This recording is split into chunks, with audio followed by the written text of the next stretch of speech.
Anda ini bukan pengikut Yesus asli. Yesus asli mengatakan di dalam kitab saudara Markus 13 nomor 31. Yesus aslinya yang mengatakan itu. Langit, bumi boleh lenyap, boleh berlalu, tapi perkataanku tidak akan pernah berlalu. Salam satu Tuhan.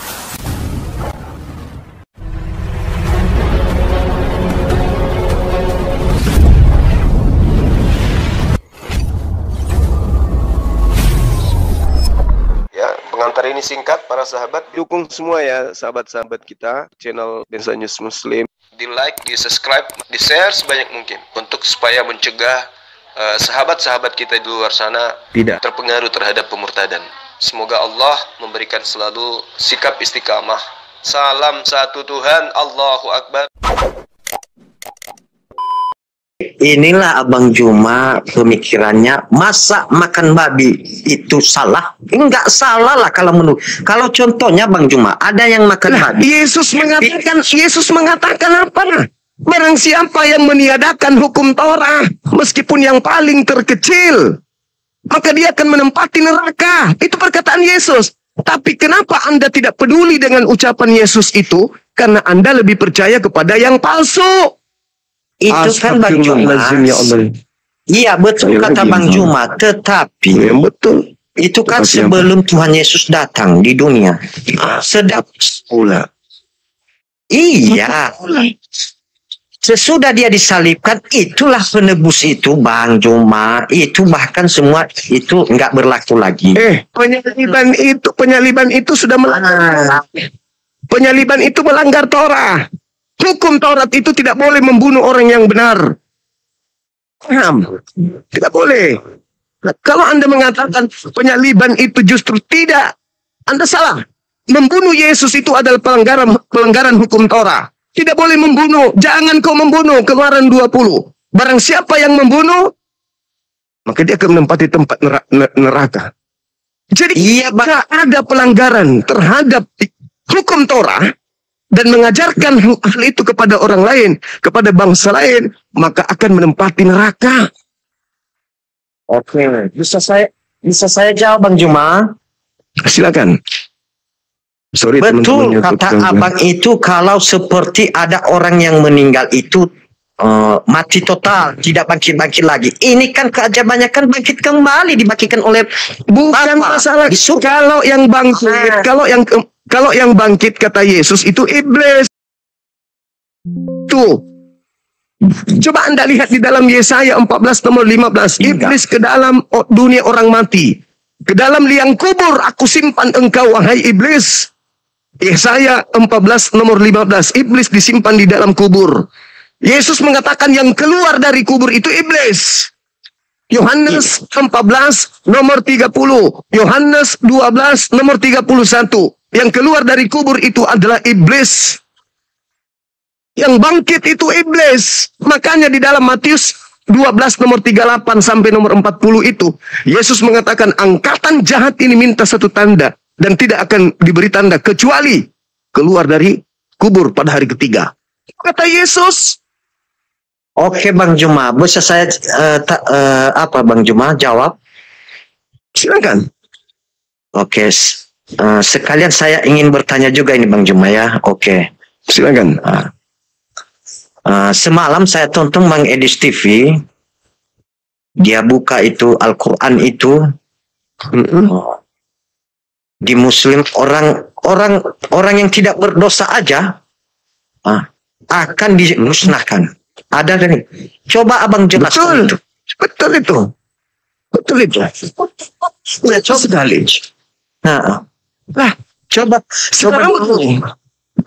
Sekarang begini, dengarkan saya. Kalau manusia itu tidak ada akal budi, boleh nggak manusia itu dianggap waras? Boleh nggak? Ya bisa, boleh nggak? Boleh.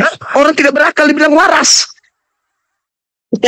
Ya kalau benar yang dikatakannya bagaimana? Orang gila itu kena hukum nggak orang gila itu? Kalau orang gila enggak. Buktinya orang gila di sini iya. Orang gila nggak kena hukum kan? Iya, sebenarnya kan ini Orang gila nggak kena hukum kan? enggak karena orang gila kebanyakan kebanyakan orang di Indonesia gila, banyak orang gila. Apakah dihukum orang itu? Enggak, dibiarkan Enggak, sudah selesai. Secara logis aja kita, Pak. Sekarang mau ngomong apa Anda? Mau ngomong apa? Saya, Bang. Mau ngomong apa? Itu mau minta penjelasan apakah betul itu orang di dalam. Ya makanya diam. Kalau saya menjelaskan diam. Oke. Hadisnya mengatakan sekiranya kalian tidak melakukan dosa, maka aku akan melenyapkan kalian dan akan menggantikan dengan makhluk yang lain, dengan manusia yang lain. Betul? Betul? Iya. Itu kan yang dibahas hadis kan? Nah, sekarang permasalahannya adalah Tuhan itu maha pengampun. Kalau Tuhan maha pengampun, artinya Tuhan itu maha penyayang. Nah, kalau manusia diciptakan tidak ada potensi berdosa, lalu buat apa maha pengampunnya Tuhan itu? Untuk apa? Untuk apa Tuhan maha pengampun? Bukankah di dalam kitabnya orang Yahudi diterangkan bahwa Tuhan itu maha pengampun, maha penerima tobat. Satu Tawarik 14 nomor 7. Bukankah demikian adanya? Lalu untuk apa sifat maha pengampun itu kalau manusia diciptakan tidak ada potensi untuk melakukan dosa? Ayo, untuk apa? Manusia tanpa potensi ingin melakukan dosa, berarti manusia sama seperti monyet. Sama seperti orang gila. Justru karena manusia punya potensi, kan harus pendapatku, masa pendapatmu? Makhluk kuburan aja kau sembah, sependapatmu yang saya mau dengar. Kalau manusia tidak punya potensi melakukan dosa, maka manusia sama halnya dengan kucing, monyet. Kutanya dulu samamu, monyet itu punya dosa enggak? Ya gimana Monyet itu punya dosa enggak? Gimana kita bisa menilainya? Karena dia kan bukan enggak, aku tanya dulu, monyet itu punya dosa enggak? Mulai ngaco. Mulai ngaco. Tanya sama dunia, monyet itu punya dosa. Dunia hewan. Monyet itu punya dosa enggak? Ya, jangan tanya sama aku karena aku kan manusia. Andai saja, dengar. Makanya andai saja manusia itu tabiatnya, karakternya seperti monyet, maka manusia itu akan dihapuskan. Tapi karena manusia punya tingkat intelijensi, dia punya kehendak bebas, free will, maka Tuhan tidak menghapuskan manusia. Itulah bukti bahwa manusia adalah makhluk ciptaan yang paling sempurna. Maka Tuhan tidak menghapuskan manusia itu. Kenapa? Karena manusia itu sempurna. Apa manusianya dikatakan sempurna? Karena dia bisa berbuat dosa, dia juga bisa bertobat, dia juga bisa berbuat baik. Nah, kalau manusia tidak bisa berbuat dosa, hanya berbuat baik saja, apa gunanya kita dicipta? Apa gunanya kita diciptakan? Kalau kita hanya bisa berbuat baik saja, sama seperti monyet berarti. Iya kan? Mikir gak sampai sana?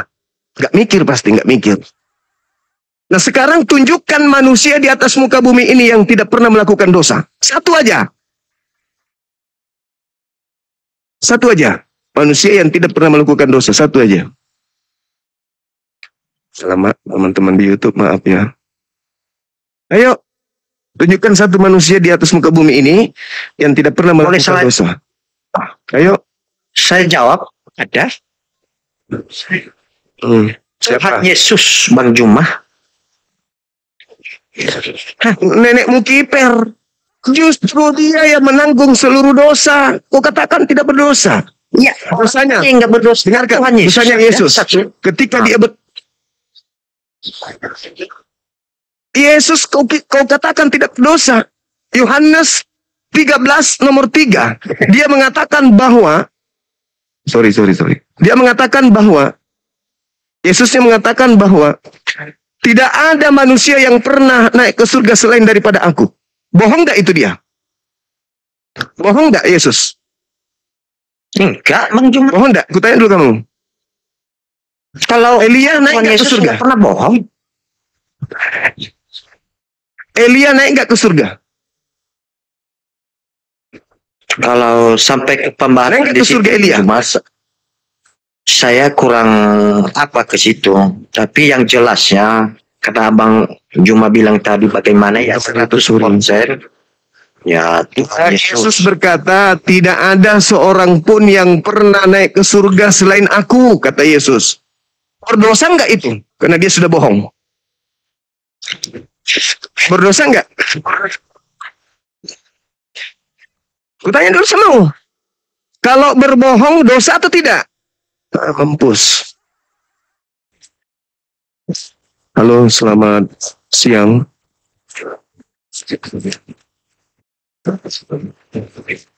Selamat siang Zuma.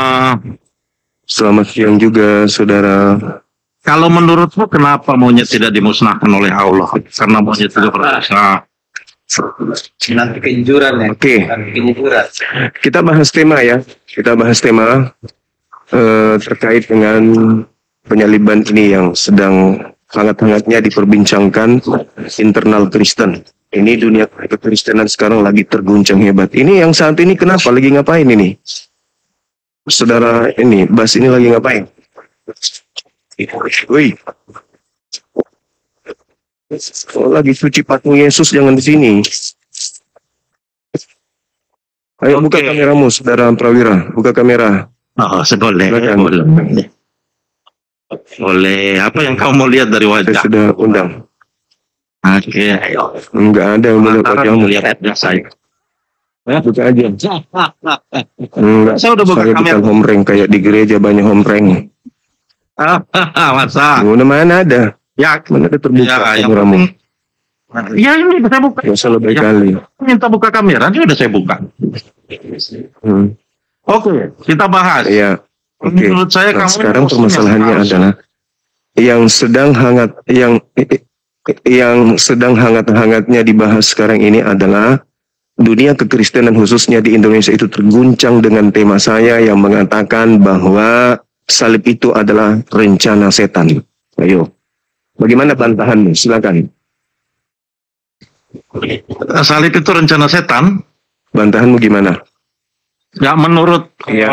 coba jelaskan dulu argumenmu. Nanti saya jawab gampang ini. Jelas. Saya tidak perlu berargumen. Saya sudah menjelaskan bahwa salib adalah rencana setan. Titik. Bantah.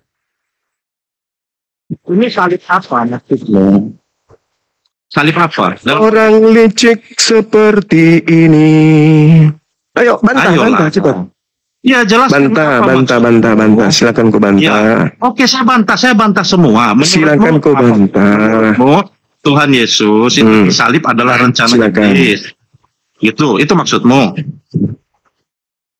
Ya, Oh, begitu. iya.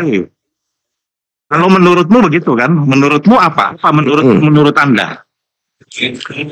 Menurut Yesus.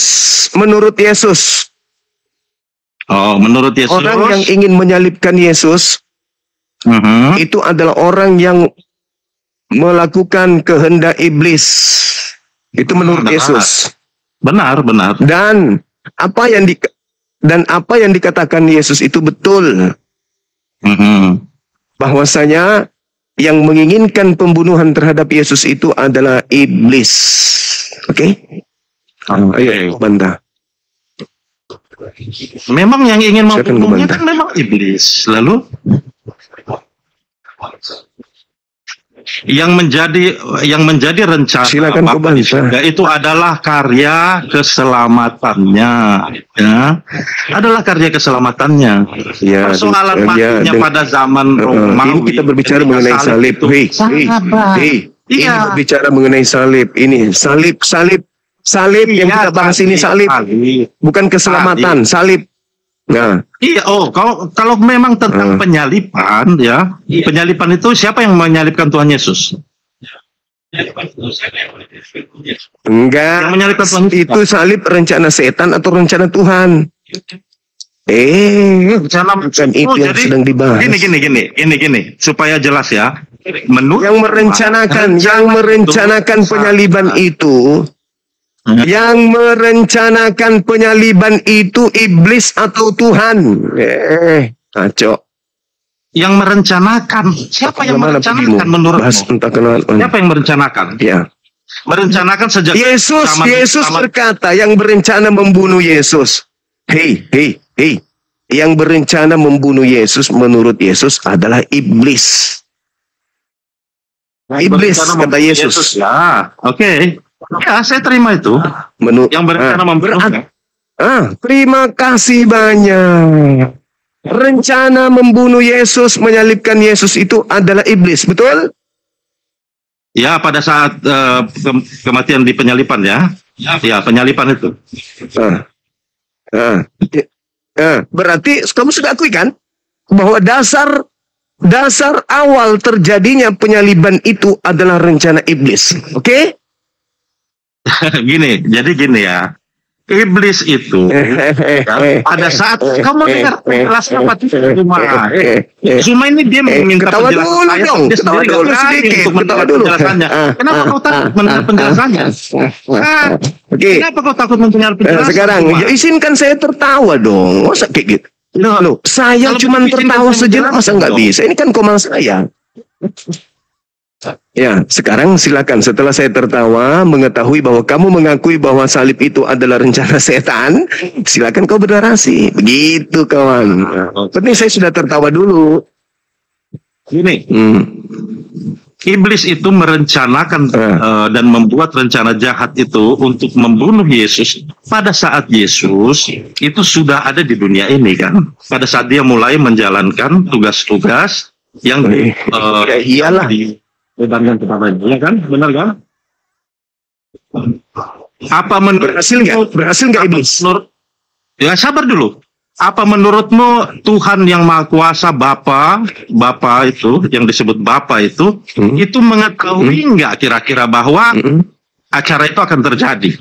Mengetahui dong, mengetahui.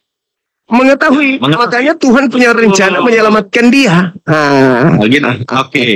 Jadi Tuhan Bapa itu mengetahui. Nah sekarang permasalahannya di sini. Permasalahannya. Pelan-pelan. Iya, makanya permasalahannya coba. Dengar.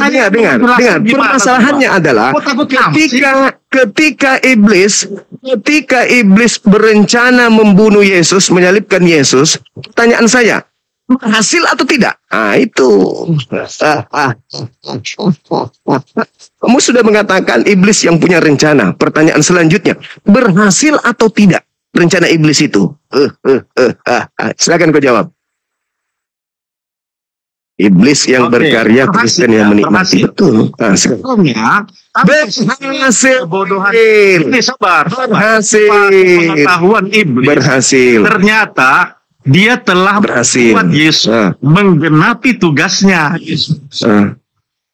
Berhasil. Kalau kau turun. Ingat ya teman-teman, dari saudara Ehad Prawira tadi itu, pertama dia sudah mengakui penyaliban adalah rencana setan. Tepuk tangan untuk itu. Ketika setan berencana menyalib Yesus, berhasil atau tidak? Apa jawabannya? Berhasil. Sayangnya dia turun. Pertanyaan ketiga, levelnya naik.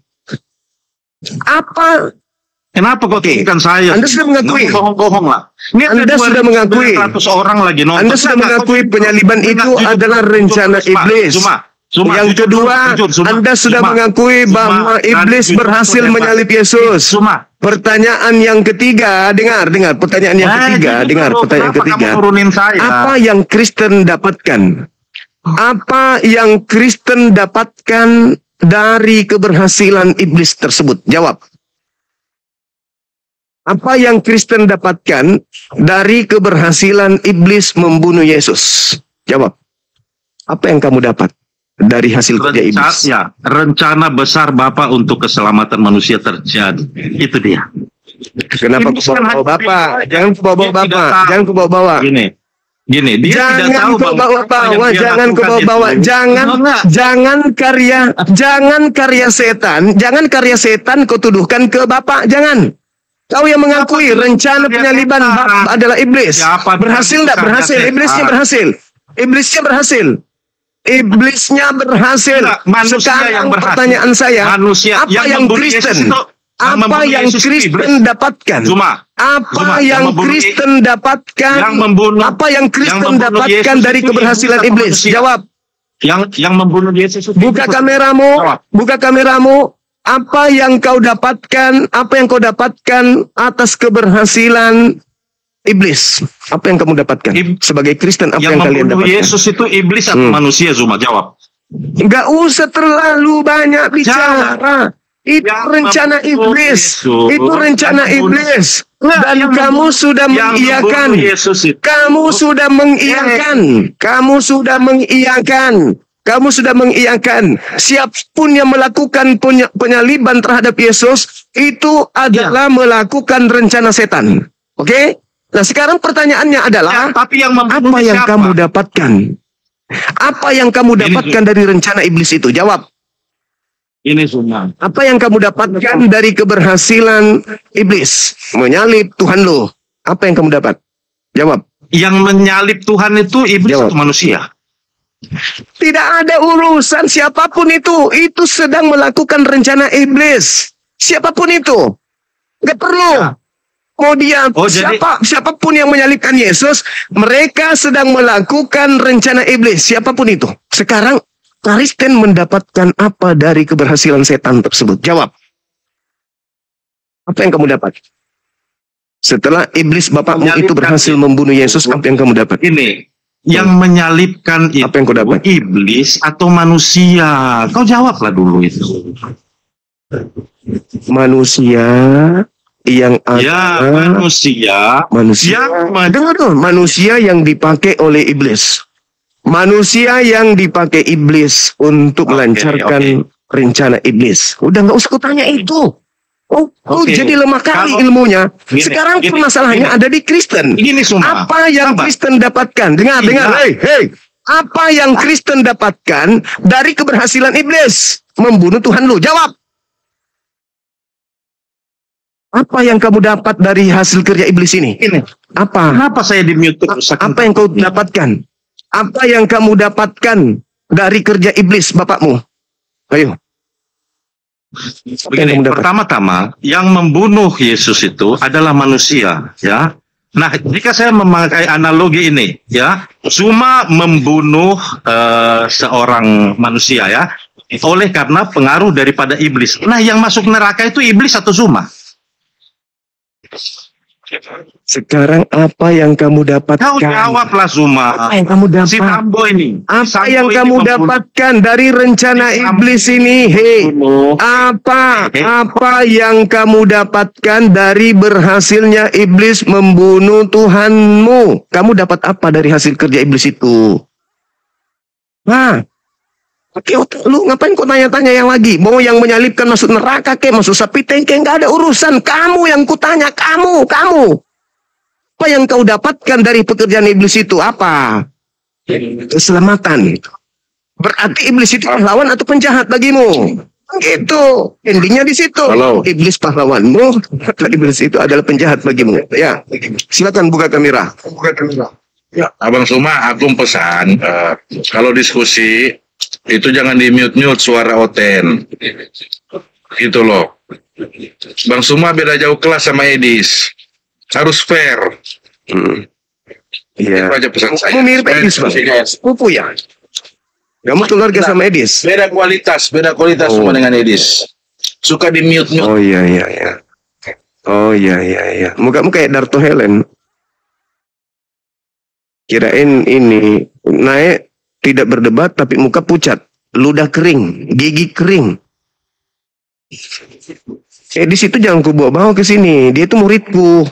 Kok nggak tahu dia berdiri di kubuhku terkait penyaliban? Dia mengatakan rencana iblislah penyaliban itu. Nggak malu kau? Saudara Sunset, selamat siang. Selamat siang, Bang. Siang. Dari Katolik, Protestan? Protestan, Bang. Oke. Bisa buka kamera, Bang? Belum bisa, Bang. Masih kecil keluarnya. Oh gitu.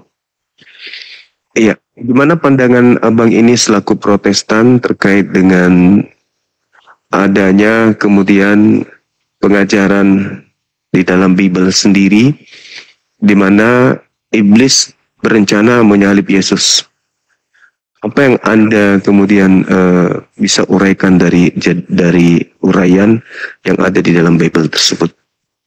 Ya, kalau kita bicara ke Bible, memang benar ada rencana iblis ingin membunuh Yesus. Ada di beberapa kesempatan tertulis di Bible keinginan iblis untuk membunuh Yesus. Memang benar, Bang. Tapi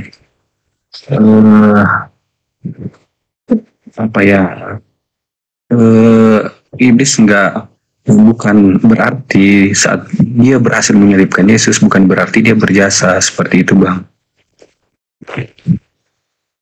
Tapi dari hasil kerja mereka, dari upaya adanya rencana, siasat yang kemudian digunakan oleh iblis, dan perangkat-perangkat yang digunakan, termasuk digunakannya Yudas, imam kepala mahkamah agama, dan juga tentara Romawi, itu menghasilkan sebuah karya yang sangat bermanfaat bagi Kristen, yaitu keselamatan dari dosa, kan gitu. Maka ketika Anda sudah mengakui bahwa memang ada upaya iblis atau rencana iblis menyalibkan Yesus, artinya apakah Tuhan, dalam hal ini mereka yang menyebutnya dengan sebutan Bapa, dalam hal ini apakah Bapa yang adalah Tuhan katanya, itu diam saja ketika iblis berencana membunuh utusannya? Diam saja? Atau justru Bapak ikut berpartisipasi dalam melancarkan aksi iblis untuk membunuh anaknya yang dikasihi ini? Silakan. Saya rasa Bapak tahu. Makanya ketika itu Yesus kan tahu, Bapak tahu kan rencana keselamatan itu kan seperti itu. Rencana keselamatan kan udah dibuatkan. Artinya keselamatan yang harusnya Yesus disalib itu kan memang harus terjadi. Tapi apakah Yesus Bapa nggak peduli? Saya rasa dia tahu. Tapi kan bukan berarti dia nggak bisa menghindarinya, membuat Yesus menghindar. Tapi kan Bapa jelas di sana ingin Yesus taat sampai akhir. Seperti itu. Kan ada doa Yesus. Jikalau cawan ini bisa lepas dariku, tapi biarlah kehendakmu yang jadi, seperti itu, Bang. Nah, kehendak Bapa apakah sama dengan kehendak iblis? Ya, suatu yang berbeda. Iblis menyangka ketika membunuh Yesus, keselamatan itu nggak akan terjadi, seperti itu, Bang. Tapi itu yang mereka sangka. Berbeda dengan Bapak tahu bahwa rancangan iblis ini adalah rancangan yang buruk, tapi Bapak merubahnya menjadi rancangan yang baik, sehingga dari penyaliban itu keselamatan bisa diberikan kepada semua bangsa, Bang. Jadi maksud Anda, iblis berencana membunuh Yesus. Kemudian Tuhan mengabulkan rencana iblis itu demi untuk keselamatan Kristen. Berarti dalam hal ini iblis berjasa dong memberikan keselamatan. Ya, karena itu rancangan iblis, kan? Benar nggak? Rencana iblis bukan rancangan, Bang. Rencana iblis memang membunuh Yesus sejak awal. Nah, berhasil nggak rencana itu? Iya, betul. Nah, apa yang saudara sebagai Kristen terima dari keberhasilan iblis ini? Enggak gitu cara logikanya, Bang. Nah, jadi contohnya gini, Bang.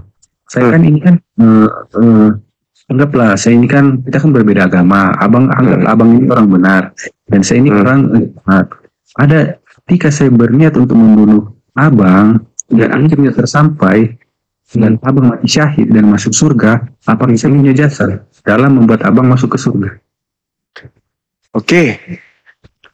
Sekarang permasalahannya, ketika kemudian saya yang mati syahid ini, Anda bunuh, kemudian ada orang yang menyembah saya, karena saya mati syahid. Dan mereka yang menyembah saya itu mengatakan, ya saya harus menyembah Bang Suma. Karena Bang Suma mengalahkan maut. Bang Suma bangkit pada hari ketiga. Sekarang permasalahannya di mana? Siapa yang berjasa ketika orang-orang yang menuhankan saya itu selamat? Saya yang berjasa? Atau orang yang membunuh saya? Ada yang adalah Anda? Ayo. Silakan. Ayo. Kan konteksnya bukan menyembah, Bang. Konteks Kristen kan sekarang menyembah Yesus. iya. Kenapa Kristen menyembah Yesus? Karena menurut Kristen, Yesus bangkit pada hari ketiga kan? Iya benar. Boleh nggak Yesus bangkit hari ketiga kalau tidak dibunuh oleh si iblis? Gini, Bang, seperti yang saya katakan tadi, Iya. seperti yang saya katakan tadi, Apa itu? ketika saya berhasil membunuh Abang, saya berjasa. Saya mati syahid. Ya, Apakah selesai cerita sampai di situ? Tidak. Saya bangkit pada hari ketiga. Lalu saya disembah oleh orang-orang banyak. Orang-orang yang banyak ini mengatakan, Bang Suma ini telah berkorban untuk kita. Maka orang-orang banyak ini menuhankan Bang Suma. Mereka mengatakan mereka selamat dengan menyembah Bang Suma. Sekarang pertanyaannya, keselamatan mereka dihasilkan karena saya mati oleh Anda yang telah membunuh saya. Siapa yang jadi pahlawan di situ? Saya atau Anda? menurut Abang siapa pahlawan? Saya pahlawan atau bukan? Ya, Anda pahlawan bagi orang-orang yang menuhankan saya. Gimana dong? Yang jadi masalah. Pahlawan. Sebentar.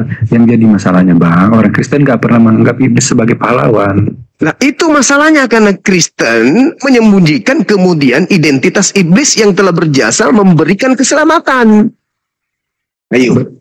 Berarti menurut Abang, saya juga berjasa dalam membuat Abang masuk ke surga seperti itu. Berjasa bagi orang-orang, berjasa bagi orang-orang yang telah membunuh, berjasa bagi yang telah menyembahku karena menganggap diriku adalah juru selamat dengan cara Anda bunuh. Kan begitu, itu kan konsep. Itu kan konsep. Ketika saya menjadi korban dibunuh, siapapun itu, mau dia Yesus, mau dia siapapun, kalau dia korban dibunuh, berarti dia dizolimi. Apa hukuman, apa ganjaran bagi orang yang dizolimi? Ya surga dong. Itu nggak ada urusan.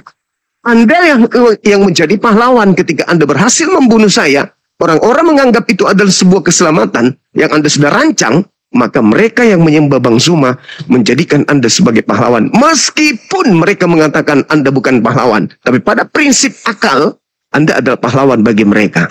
1 Korintus 15 nomor 17.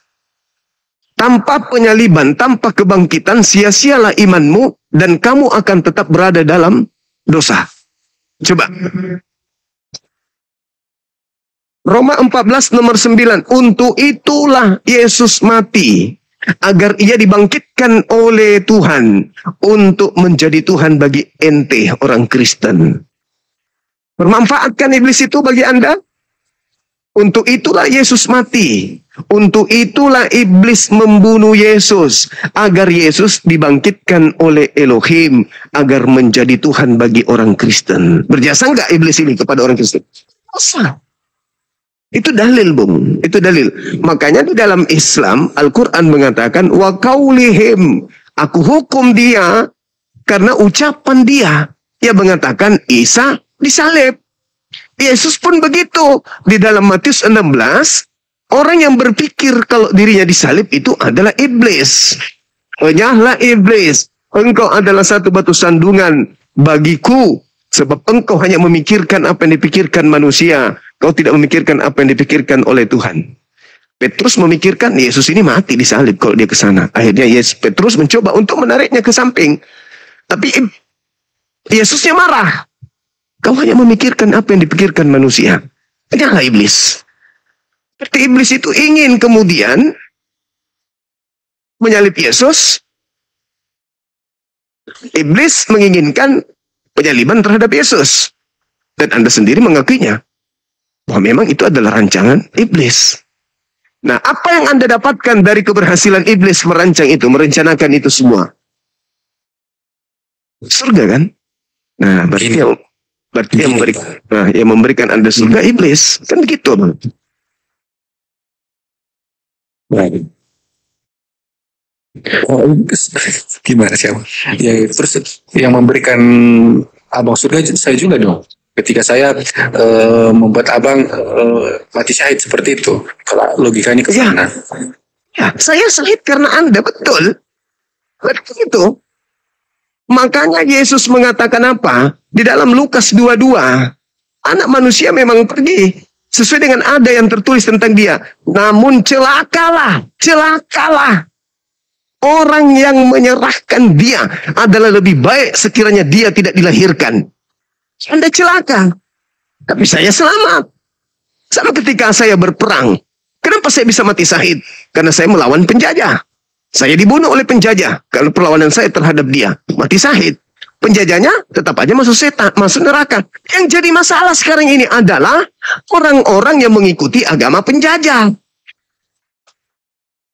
Maksudnya, yang bermasalah adalah kalian yang menerima hadiah dari sang pembunuh. Sadar nggak sampai situ? Sadar nggak? Iya. Harusnya Anda itu mengutuk perbuatan iblis. Betul? Bukan menerima hadiah dari iblis. Makanya Yesus mengusir kalian kan? Enyahlah daripadaku, kalian semua adalah pembuat kejahatan. Benar nggak? Ya karena itu, karena Anda menerima hadiah dari iblis, Bang.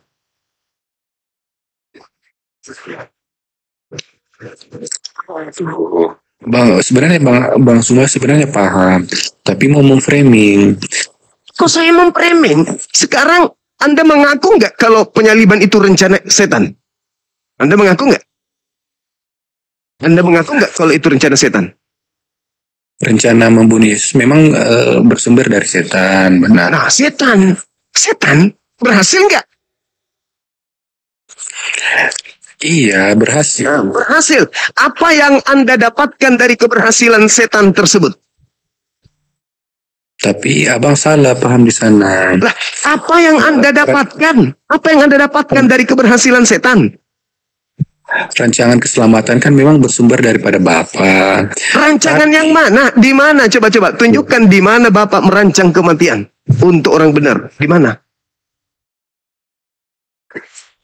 Ayo, terus. Sedangkan iblis, Yesus sendiri mengatakan, iblislah yang menjadi bapakmu. Dan kamu mau melakukan keinginan bapakmu. Berarti yang merancang di situ iblis. Kata Yesus. Yohanes 8 nomor 37 sampai nomor 44. Kata Yesus, yang merancang kematian terhadap Yesus adalah anak-anak iblis. Karena mereka mau melakukan keinginan iblis. Kenapa kau ingin membunuh aku? Karena kamu ingin melakukan kehendak bapakmu. Siapa bapakmu? Iblis. Kata siapa? Kata Yesus. Nah sekarang, bapak yang adalah iblis mengutus kemudian antek-anteknya untuk membunuh Yesus. Berhasil nggak? Berhasil. Siapa yang tepuk tangan? Tuhan atau iblis? Iblis dong. Nah, celakanya ada pemutarbalikan fakta oleh penyesat. Yang tadinya penyaliban itu adalah kutuk, berubah menjadi keselamatan. Ya kan? Maka Yesus menasihati, waspadalah kepada penyesat yang datang kepadamu dengan memakai namaku. Dan berkata, akulah Kristus. Mereka akan menyesatkan banyak orang. Apa yang dilakukan Kristen hari ini? Mereka memakai nama Yesus, bukan? Dan mengatakan kematiannya adalah keselamatan bagi orang banyak, bukan? Itu ajaran dari mana? Dari mana ajaran itu keselamatan dengan mempersembahkan manusia di atas salib? Nebus dosa dengan darah manusia, itu ilmu dari mana? Ayo, dirubah semuanya, bukan? Makanya kata Yesus kepada orang Yahudi, waspadalah kepada penyesat yang datang kepadamu, memakai namaku dan berkata, akulah Kristus. Siapa yang datang kepada orang-orang Yahudi memakai nama Yesus? Islam atau Kristen? Nah, kepada mereka lah orang Yahudi harus waspada. Di luar Yahudi yang memakai nama Yesus, hanya Kristen. Berarti orang Yahudi harus waspada kepada orang Kristen. Yesus berpesan bukan kepada murid-muridnya Yahudi? Waspadalah kepada penyesat yang datang kepada kamu. Siapa yang datang kepada murid Yesus? Nabi Muhammad atau Paulus in the gang? Paulus.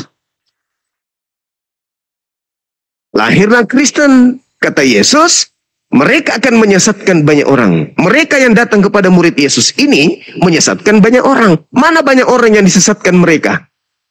Apa nama kelompoknya? Ya Kristen. Apalagi? Maka dari itu kembali kepada tema, salib ini karya Tuhan atau karya iblis? Kalau karya Tuhan, kenapa iblis terlibat di dalamnya? Yesus berdoa, kata Anda, di dalam Lukas 22 nomor 43 nomor 44 itu endingnya kan? Yesus menengahkan tangan ke langit. Dia berdoa bersungguh-sungguh. Dia bergeser dari murid-muridnya. Lalu dia berdoa. Apa katanya? Bapak, biarkanlah cawan ini berlalu. Biarkanlah berlalu. Cawan itu apa? Beban. Biarkanlah berlalu. Tapi bukan atas kehendakku. Yesus minta berlalu kan? Berlalu atau tidak? Iya, benar. Berlalu atau tidak? Tidak. Karena Tidak benar. berlalu. Tidak berlalu maksudnya. Karena benar, Bapak ingin. Artinya Yesus tidak dikabulkan doanya gitu. Artinya Bapak ingin melihat ketaatan Yesus sampai akhir. Lah, itu pola yang kamu bangun dari Filipi 2. Karena kamu adalah pengikutnya Paulus. Sekarang permasalahannya adalah ketika Yesus berdoa, doanya dikabulkan tidak? Oke, tapi Tunggu dulu. Ketika Yesus berdoa, doa Yesus dikabulkan tidak? Yesus meminta, tapi dia juga nggak memaksa agar terjadi. Tapi kehendak mulai yang jadi. Artinya di sana Dikabulkan enggak? Coba Anda baca Ibrani 5 nomor 7. Sebagai manusia, Yesus mempersembahkan doa yang sungguh-sungguh kepada Bapa yang sanggup menyelamatkannya dari kematian. Dan atas kesolehannya doanya dikabulkan. Dikabulkan. Yesus menginginkan, biarlah cawan ini berlalu. Berlalu atau tidak? Benar, dia meminta seperti itu. Tapi kan ada kata selanjutnya, Bang. Berlalu atau tidak? Biarlah kehendakmu yang jadi. Artinya kehendak Bapa lah yang jadi, Bang. Ya, sekarang itu. kehendak Bapak apa? Kehendak Bapak apa? Kehendak Bapak yang mana? Ketaatan Yesus. Ketaatan Yesus sampai dia disalib. Tapi coba kasih dalilnya. Kasih dalilnya di mana Bapak mau Yesus taat sampai salib. Dalil. Saya berhenti jadi apologet kalau ada dalil itu. Silakan. Tunjukkan. Bukan dalilnya. Tunjukkan. Dari ayat itu tunjukkan. Kita tafsirkan ke arah sana gitu. Mana dalilnya? Bapak menginginkan ketaatan terhadap Yesus sampai disalib. Mana? Ada dalilnya. Benar. Ada. Mana dalilnya? Bang, benar. Pertama, Bang, ada ayat yang mengatakan. Ya, mana? Tunjukkan. Ada usaha Petrus untuk menggagalkan penyaliban dengan memotong telinga ketua dan. Saya minta dalilnya mana? Jangan dalil itu. Kalau itu jelas. Ayat di kalau sana itu Lukas 22 yang Anda sampaikan itu. Sekarang permasalahannya pitnahan saudara. Bapak menginginkan Yesus taat sampai salib itu mana? Mana dalilnya? Anda sudah memfitnah Tuhan. Nggak ada fitnah di Kristen, nggak ada istilah fitnah. Ya kalau begitu ada dalil. Ayo. Dalil, maksudnya dalil apa? Dalil kalau Tuhan menginginkan Yesus taat sampai di tiang salib. Mana? Iya dong. Saya minta dalil dong, silakan. Aduh, gimana sih abang ini? Dalilnya ada di saat Yesus, di saat Paulus ingin menghalangi penyaliban, tapi kan Yesus berkata, "Saya minta malaikat kepada Bapakku mengirimkan 12 malaikat berlaksa-laksa." Saya tidak tanya itu. Yang saya tanya, Bapak Tuhannya Yahudi menginginkan Yesus taat sampai mati di salib itu tertulis di mana? Tidak ada. Itu tertulisnya di Filipi 2. Filipi 2 nomor 8. Paulus yang mengarang cerita itu deh. Paulus, bukan Tuhan yang membuat dalil itu. Paulus yang mengarang. Sebagai manusia, nomor 6-nya. Sebagai manusia, dia theos mengosongkan dirinya. Tidak mempertahankan keteosannya, melainkan mengosongkan dirinya, mengambil rupa hamba, dan menjadi seorang manusia, sampai taat, bahkan sampai taat mati di atas tiang salib. Itu Paulus. Paulusmu, pendiri agamamu yang merancang cerita-cerita itu. Oke? Paham sampai situ ya? Jadi, ketika Anda memfitnah Tuhan langit bumi, menginginkan Yesus taat sampai mati di atas tiang salib, Anda sedang membantu iblis untuk melancarkan aksi-aksi penyesatan terhadap anak keturunan Adam. Salib adalah rencana iblis. Menurut Yesus, salib adalah rancangan iblis. Di mana Yesus mengatakan bahwa salib adalah rancangan iblis? Di dalam Yohanes 8:37 sampai nomor 44. Yesus yang mengatakan itu. Bukan aku. Jadi yang merancang adanya penyaliban bukan Tuhan Elohim, tetapi bapaknya Kristen. Siapa itu? Menurut Yesus, Sibilisisis. Itu fakta. Makanya kamu agak lain. Makanya Kristen ini agak lain daripada agama Yahudi dan Islam. Agak lain. Mengambil keterjemahan kitabnya Yahudi tapi agak lain. Kan mengambil kitabnya orang Yahudi tapi Kristen ini agak lain. Maksudnya Aneh kan? Maksudnya udah ngopi nggak? Alhamdulillah udah. Ya, mending kita diskusi sambil ngopi aja bang, daripada terlalu lebar anunya bang. Tafsirannya abang gitu. Saya masih minta dalil dan ternyata hanya fitnahan Paulus yang Anda bisa paparkan. Kan kasihan. Ada juga. Kan kasihan dong. Nah, sekarang pertanyaan soal Yesaya itu kitabnya Yahudi. Jangan kau bawa-bawa itu. Jangan kau bawa kitab Yahudi, memalukan. Jangan. Menjijikkan. Jangan. Kan sudah dibuatkan di sana bang, di Yesaya. Tidak ada nubuatan untuk Yesus. Anda baca Yesaya 1 nomor 1, itu penglihatan Yesaya bin Amos hanya bercerita tentang 4 zaman. Tidak ada zaman Yesus di situ. Jangan kotori kitabnya Yahudi, jangan. Lagian itu tidak masuk dalam hitungan, karena mulai dari data nomor 1 Yesaya 1 sampai Yesaya 53, data nomor 1 sampai data 13 sama sekali tidak bersentuhan dengan Yesus. Jangan kebawa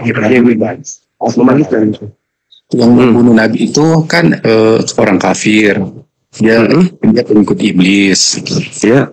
Itu Anda akui. Pintarnya. Anda akui, bagus. Terima kasih banyak. Anda sudah mengakui. Berarti yang membunuh Yesus pengikut iblis kan?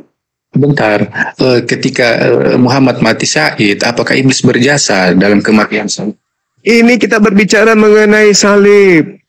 Orang yang mati karena syahid, iblis membunuh mereka karena mempengaruhi pengikut-pengikutnya. Anda salah konsep. Wa ikhwanuhum yamuddunahum. Orang-orang kafir itu adalah saudara-saudaranya iblis. Oke? Ini kita berbicara mengenai keselamatan. Salib. Anda menjadikan salib ini yang adalah rekayasa iblis sebagai simbol keselamatan. Beda dengan orang yang berjihad. Orang berjihad itu adalah orang yang berjuang mengalahkan kemungkaran. Mati mereka sakit. Nah sekarang yang menjadi masalah adalah orang yang syahid ini adalah nanti menjadi Tuhan. Itu keliru. Iblis berkongkok-kongkok ingin membunuh Yesus.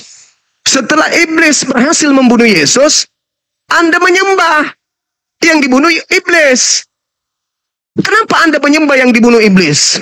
Kenapa Anda tidak menyembah yang mengutus kemudian yang dibunuh iblis itu? Kenapa? Ayo. Kenapa harus menyembah yang dibunuh iblis ini? Kenapa tidak menyembah kepada yang menciptakan yang dibunuh iblis? Bukankah Yesus punya Tuhan? Kenapa Anda tidak menyembah Tuhannya Yesus aja? Kenapa harus menyembah hadiah yang dikasih iblis itu? Kenapa? Kenapa Anda gila kali mau menyembah korban yang diberikan iblis di atas salib? Bukankah Yesus bertuhan? Bukankah Yesus berdoa kepada Tuhannya? Kenapa Anda tidak menyembah Tuhannya Yesus? Kenapa Anda harus menyembah kepada korban iblis? Ayo. Abang harus paham dong kata Bapak nanti. Tidak usah kau ajarin saya, orang Yahudi punya Tuhan. Yesus punya Tuhan. Yesus menyembah kepada Bapa. Nggak usah kau ajarin saya. Kau mau tipu-tipu lagi. Anda harus belajar kata Allah, kata Tuhan, kata Bapa. Nggak usah kau tipu-tipu, nggak usah. Yesus itu bukan ateis. Yesus itu bertuhan. Yesus yang malam berdoa kepada Tuhannya. Ngapain kau harus menyembah Tuhanmu yang dipersembahkan iblis itu ngapain? Bukankah Tuhannya Yesus sudah ada? Yang mengutus Yesus itu Tuhan. Yang berfirman kepada Maria agar Maria melahirkan daging itu Tuhan. Ngapain coba kau menyembah kepada korban setan itu? Kamu sudah mengakui kan? Setan punya rencana membunuh Yesus. Berhasil nggak? Berhasil. Berarti Yesus ini adalah korban iblis. Ayo. Kalau dia Anda terima, berarti Anda menerima persembahan iblis. Itu kan? Gitu bang. Kan Anda menerima persembahan siapa? Coba. Anda menerima Yesus sebagai persembahan siapa? Logikanya gini bang, kalau abang menggunakan logika seperti itu, logikanya silakan. Saya adalah penjahat, dirasuki kekuasaan gelap dan ingin menghabisi Abang Suma dan Bang Suma mati syahid, apakah saya harus diberikan jasa karena membuat abang mati syahid? Dengarkan dulu, tidak selesai sampai di situ. Ini analogi yang Anda ambil tapi sangat dangkal. Anda tidak bisa menuntaskan. Ketika Anda membunuh, dengar dulu, dengar. Anda penjahat membunuh Bang Suma. Apakah sesederhana itu? Tidak.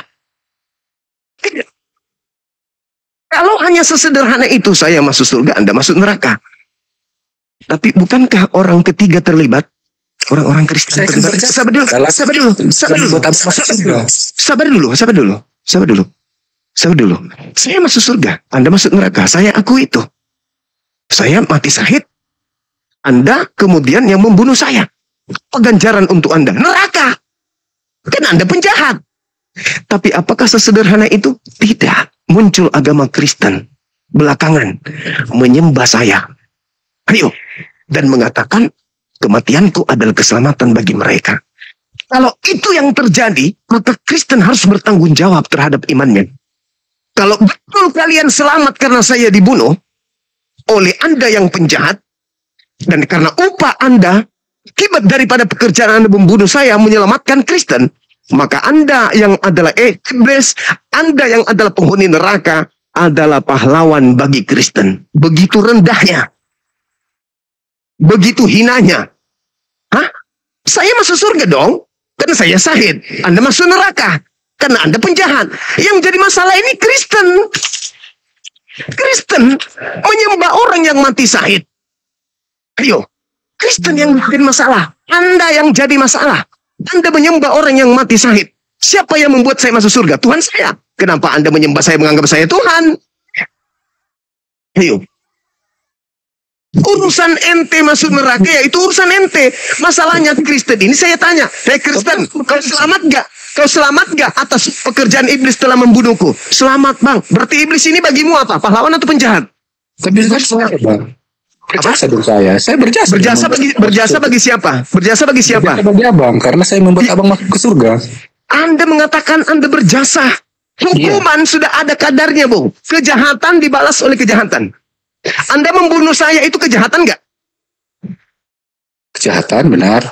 Kejahatan. Tapi saya yang mati berjuang mempertahankan kebenaran, itu kebenaran. Saya mati dalam memperjuangkan kebenaran. Apa upah saya? Saya. Gak bisa saya. Enggak dong. Tapi saya dong. Tapi saya harus mendapat penghargaan dong, Bang. Karena saya membuat abang masuk surga. Ya, derita lu kalau lu. Yang jelas saya memperjuangkan kebenaran. Dan pada saat saya memperjuangkan kebenaran itu Anda membunuh saya. Itu upah saya memperjuangkan kebenaran. Itu hak saya. Bisa saja sebelum saya melakukan tindakan itu, abang nggak masuk Kristen. Bisa saja dong sebelum saya melakukan tindakan itu. Apa pula saya Anda bunuh karena saya memperjuangkan kebenaran. Dasar gerakan kita sudah terukur. Anda ingin membunuh saya karena Anda penjahat. Saya kemudian bergerak karena saya membawa kebenaran. Endingnya saya mati memperjuangkan kebenaran. Apakah Anda berjasa? Tidak. Berjasa dong, karena saya membuat Anda masuk. Apa jasa Anda? Apa jasa Anda? Membuat abang masuk ke surga. Apa jasa Anda? Membuat abang masuk Dari mana? Dari mana Anda yang memasukkan saya ke surga? Saya masuk surga karena saya memperjuangkan kebenaran. Anda penjahat yang membunuh orang yang sedang melakukan kebenaran. Kalau itu yang Anda jadikan prinsip, Anda bunuh orang tua Anda sembelih satu-satu. Ibu, engkau masuk surga karena aku, ketepak. Ayah, engkau masuk surga karena aku, ketepak. Aku adalah pahlawanmu. Siapa lagi yang ingin aku bunuh? Aku adalah pahlawan. Mari aku bunuh satu-satu. Itu pikiran gila yang Anda punya, yang diternak di gereja Anda. Itu pikiran gila tuh. Enggak.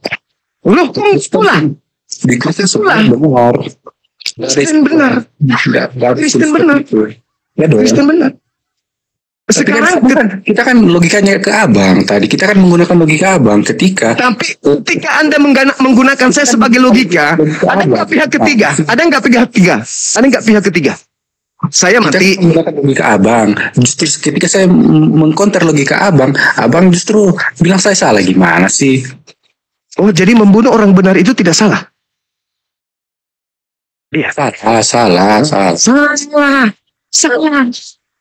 Anda salah. Celakanya Anda sebagai iblis di sini, pekerjaan Anda membunuh saya dipanen oleh orang Kristen. Orang Kristen yang panen. Kok adu Anda panen nggak salib? Anda terima nggak salib itu? Anda terima nggak salib itu? Hah? Anda terima atau tidak? Ayo. Anda terima nggak? Malu. Anda terima nggak salib itu? Anda terima nggak salib itu? Salib itu adalah simbol, Bang. Simbol. Anda terima nggak? Pertanyaan saya, Anda terima nggak? Terima dalam bentuk apa? Terima dalam bentuk apa? Terima dalam bentuk apa? Inilah kalau iblis sedang berbicara. Saudara, Anda harus mengakui di lehermu itu tergantung salib, di rumahmu ada salib, rumah ibadahmu ada salib. Artinya Anda menerima hadiah dari setan. Waktu enggak lah, kalau enggak hancurkan semua salib. Kalau enggak, hancurkan semua salib. Kalau Anda tidak menerima hadiah dari iblis, hancurkan semua salibnya. Ayo, hancurkan salibnya. Berani enggak Anda hancurkan salib semuanya? Hadiah dari iblis itu. Berani enggak? Abang tidak akan menggugurkan iman Kristen, Bang. Kenapa jadi saya yang menghancurkan tuyul? Ente. Kalau Anda tidak mengatakan bahwa salib itu hadiah dari iblis untuk Anda, hancurkan salibmu sekarang. Berani nggak? Ayo. Berani nggak? Nggak berani nggak? Apa? Loh, jadi mana ceritanya nih? Anda, oke. Anda iblis. Oke. Anda iblis. Saya anggaplah saya Yesus. Anda iblisnya. Oke? Betul? Kalau Anda mengatakan saya masuk surga karena upah Anda, berarti Yesus masuk surga karena pekerjaan iblis, gitu maksudnya. Dengan kata lain, Anda bukan logika abang dari tadi. Saya sudah bilang. Nah, ini kan logika Anda. Anda menginginkan Anda menjadi pahlawan, bukan? Dengar. Anda menginginkan diri Anda jadi pahlawan. Yang membangun narasi bahwa iblis berjasa dalam penyaliban bagi umat Kristen. Kenapa yang membuat narasi seperti itu?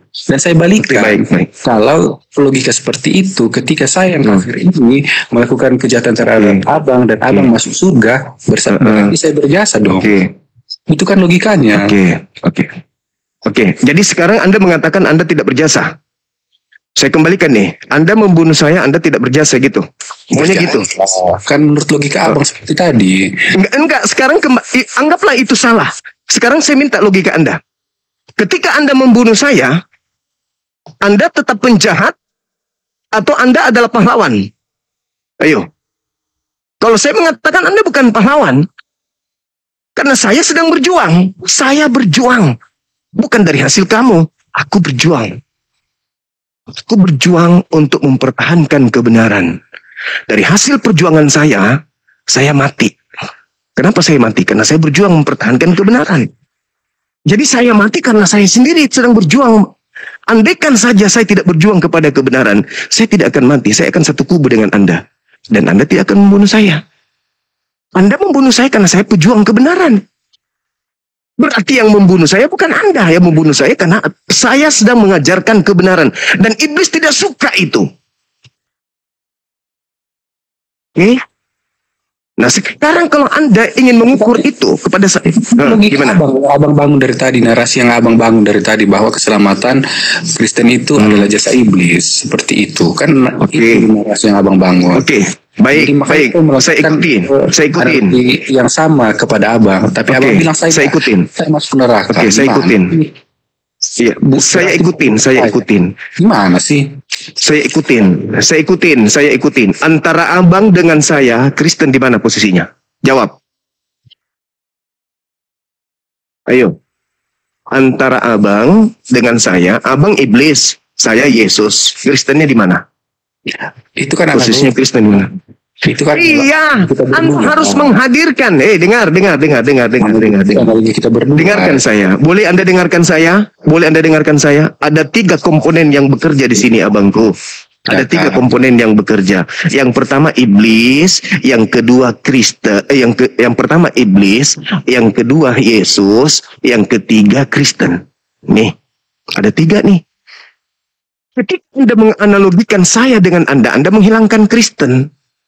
Berarti Anda hanya mendudukkan iblis dengan Yesus.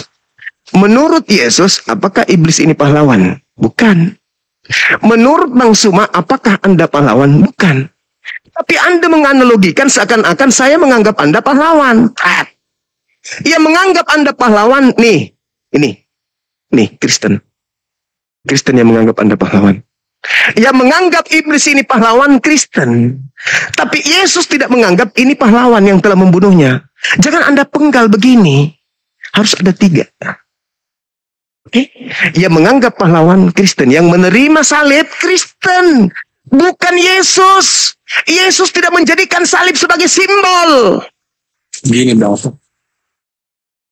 Yang mengakui iblis berjasa dalam keselamatan, nggak ada. Nggak ada yang mengakui. Kalau tidak mengakui, dengar. Kalau tidak memaksa logika itu. Kalau tidak mengakui, sekarang Anda harus dudukkan 3 perkara ini dulu. Anda, sang penjahat, sang pembunuh, Bang Suma yang dibunuh, harus hadir ini, harus hadir orang ketiga ini sebagai analogi pengganti Kristen yang menerima pembunuhan yang dilakukan oleh penjahat. Kalau dia Kristen hilang begini, berarti hanya Yesus dengan iblis. Mana Kristennya? Ayo, mana Kristennya? Harus ada bang orang ketiga. Ketika Anda membunuh saya, harus ada orang yang menuhankan saya. Orang yang menuhankan saya ini bertopang kepada Roma 14 nomor 9. Untuk itulah Bang Suma mati. Agar ia dibangkitkan kembali untuk menjadi Tuhan bagi orang Kristen. Paham? Berarti kematian yang dilakukan oleh ini adalah berjasa bagi orang Kristen. Karena Kristen tanpa kematian, Kristen tidak punya Tuhan. Kristen tanpa kematian, dosa-dosa Kristen tidak ditebus. Maka ini kedudukannya pahlawan. Jangan Anda hilangkan Kristen ini. Kok cuma 2 pelaku? Kenapa jadi 2 pelaku? Anda membunuh saya. Kristennya mana? Tidak ada satupun Kristen yang menganggap iblis berjasa dalam. Kenyataannya begitu. Kenyataannya begitu. Itu kan cocok logi dari abang. Bukan cocok logi. Sekarang saya tanya. Benarkah dalil yang berbunyi di dalam kitab saudara 1 Korintus 15:17 itu? Tanpa penyaliban, tanpa kematian, dengan matinya Yesus, dia telah menebus. Bermanfaat enggak kematian itu? Kutanya dulu. Dengan bermanfaat enggak ini kematian yang dilakukan oleh ini? Yang dilakukan oleh iblis bermanfaat enggak bagi ini? Tapi nggak ada satupun orang yang Kristen yang menganggap iblis berjasa dalam penyaliban. Nah, bagus sekali. Karena tidak ada yang mau mengakui itulah makanya sesat. Kita ngopi. Aku traktir abang di mana bang? Kita minum kopi aja. Karena tidak mengakui iblis itu pahlawan, maka mereka sesat terus. Kalau Anda menyadari apa yang saya sampaikan ini, benar ya kata Sumaya, benar juga ya. Artinya, ya kami selamat karena kerjaan iblis dong. Akibat dari pekerjaan iblis kami selamat. Enggak benar ini. Itu artinya Anda sudah berani mengucapkan bahwa iblis itu pahlawan. Kalau Anda mau menjadikan iblis itu menjadi pahlawan, Anda tetaplah jadi Kristen. Tapi kalau Anda membantah bahwa iblis itu bukan pahlawan, silakan keluar dari agama Anda. Karena kerjaan iblislah sampai Anda selamat. Anda mau mengakui dia pahlawan atau Anda tidak akui dia pahlawan, tetap aja dia berjasa atas keselamatan Anda. Itu fakta, itu real. Berarti itu real, itu fakta. Berarti analogi saya juga itu benar dong bang. Apa analoginya? Ulang lagi. Ulang lagi analoginya. Mencapai surga. Ulang lagi. Apakah Yesus menjadikan iblis sebagai pahlawan? Apakah Yesus yang adalah korban pembunuhan menjadikan Yesus pahlawan? Jawab. Ayo. Apaan tuh? Apa itu? Apa itu? Makanya pakai ini bang. Anda pembunuh. Yesus dibunuh. Anda identik iblis, saya identik Yesus. Anda iblisnya, saya Yesusnya. Anda membunuh saya. Iblis membunuh Yesus. Tanya Yesus, Yesus, apakah iblis yang membunuhmu pahlawanmu? Tidak. Lalu siapa yang menjadikan iblis pahlawan? Kristen. Yahudi menerima enggak hadiah dari iblis? Tidak. Islam menerima hadiah enggak dari iblis? Tidak. Yang menerimanya namanya Kristen. Itu namanya teori cocok logi lagi bang. Sekarang coba Anda gunakan akal sehat Anda. Iblis, Yesus, cuman dua kelompok atau Anda satu kelompok lagi namanya Kristen? Bicara. Jangan telepon saya dulu bang. Ayo bicara. Tragedi penyaliban ini melibatkan apa? Iblis, Yesus. Ada nggak Kristen nanti setelah itu? Atau tidak ada? Ada nggak? Ada. Oke, ada. Nah sekarang Anda membunuh saya. Ada nggak pengikut lagi di belakang saya yang mengimani saya sebagai Tuhan? Ada nggak? Ada nggak? Bisa aja ada. Nah, sekarang kalau ada, pertanyaan saya, kalau ada nih, misalnya nama agamanya Kucluk, menjadikan Bang Suma Tuhan, si Kucluk ini menjadikan Yesus, Bang Suma ini Tuhan karena dia mati, lalu bangkit pada hari ketiga. Bisa nggak Bang Suma mati tanpa ini? Bisa. Apakah bagi Bang Suma ini pahlawan? Bukan, penjahat. Yang menjadikan ini pahlawan ada si Kucluk. Karena si Kucluk menerima pekerjaan dari iblis telah membunuh Bang Suma. Sampai sini paham? Belum paham juga? Atau pura-pura gila memang? Atau memang gila beneran Anda ini? Bang, gini bang. Abang sudah berusaha menjelaskan dengan baik. Tapi sayangnya penjelasan abang itu salah. Karena tidak ada satupun dari Kristen yang menganggap iblis berjasa dalam ya, saya tidaklah mungkin Kristen mengakui iblis itu pahlawan. Berarti kalau Kristen mengakui iblis itu pahlawan, mereka sudah mu'alaf. Ada banyak Kristen yang mengakui itu. Tadi malam saya mensyahadatkan orang sudah mengakui bahwa ternyata pahlawan dalam Kristen itu adalah setan. Semalam aku syahadatkan. Kemarin juga aku syahadatkan. Bulan Oktober awal bulan saya akan mensyahadatkan banyak orang. Karena mereka sudah sadar bahwa ternyata salib itu adalah rancangan iblis. Anda yang masih Kristen memang tidak akan mau mengakui setan itu sebagai pahlawan. Kenapa? Wa ikhwanuhum. Karena kalian saudara-saudaranya.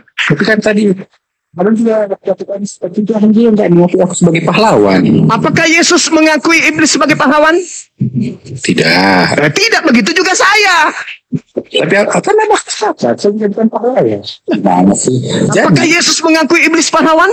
jadi posisi kami sama. Kami orang Kristen juga sepakat bahwa iblis Tidak bisa, tidak bisa. Berapa kali saya harus menjelaskan sama Anda? Ini iblis, ini iblis, Abang sudah ini menjelaskan. Yesus, ini Penjelasan iblis, abang ini itu Yesus, ini Itu iblis, ini Yesus, ini Kristen.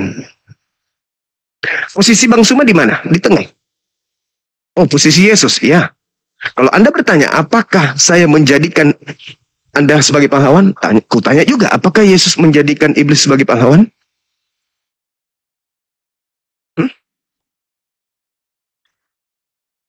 Pakai ini bang, pakai ini dong, sekali-sekali dong, pakai ini, pakai otak dong.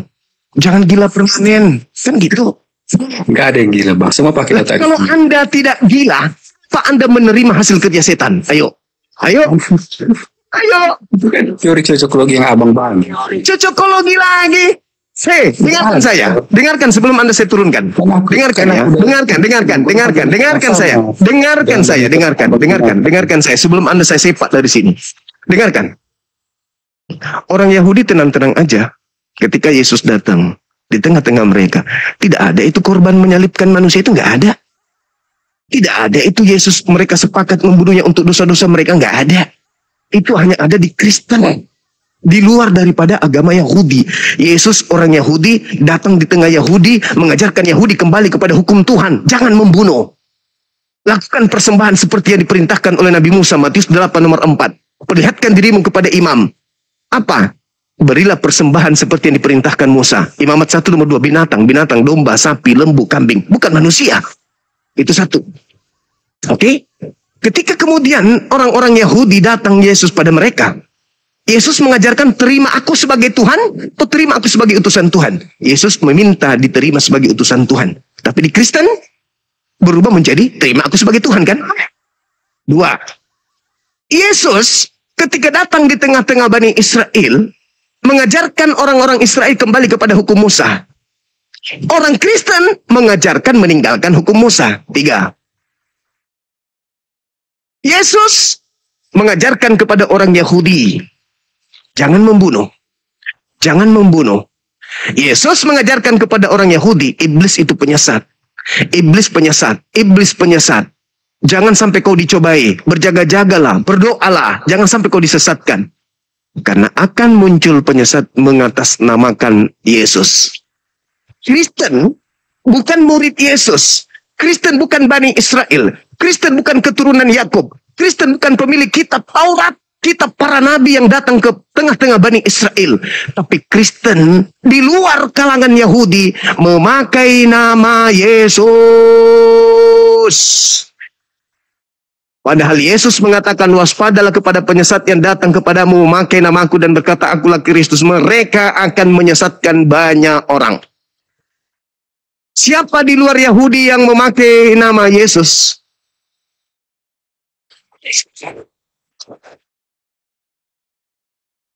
Siapa yang menerima hasil kerja iblis? Iblislah yang menjadi bapakmu dan kamu ingin menyalibkan aku. Berhasil nggak kamu menyalibkan aku? Berhasil. Siapa yang menerima hasil kerja kalian? Kristen. Kristen menolak. Oh tidak. Nenekmu kiper. Tidak apa. Digantung di lehermu salib. Di rumahmu ada simbol salib. Rumah ibadahmu simbol salib. Itu simbol tanda dari mana? Dari Tuhan atau dari iblis? Dari iblis. Berarti kamu menerima hadiah dari iblis. Karena salib itu adalah rencana iblis. Salib adalah rancangan iblis. Kamu menerima salib. Kamu gantung di sini. Bahkan kau bertato di pangkal pahamu. Bahkan nonotmu ku kasih gambar salib. Ketekmu salib, di bokongmu salib, lehermu salib. Lah, mana lagi? Hah? Di rumahmu, di mana-mana, di kamarmu, di tasmu, di bukumu, semua gambar salib. Itu apa? Itu apa? Itu apa buktinya? Itu bukti kalau kamu menerima simbol dari salib. Dah selesai. Silakan Anda istirahat. Saya juga sedang ingin beribadah. Oke? Oke, terserah Bang deh. Bukan terserah, itu fakta. Gini Bang. Anda tidak akan pernah bisa merubah warna hitam itu menjadi kuning. Hitam ya hitam. Hitam ya hitam. Hadiah iblis ya hadiah iblis. Jangan kau rubah lagi.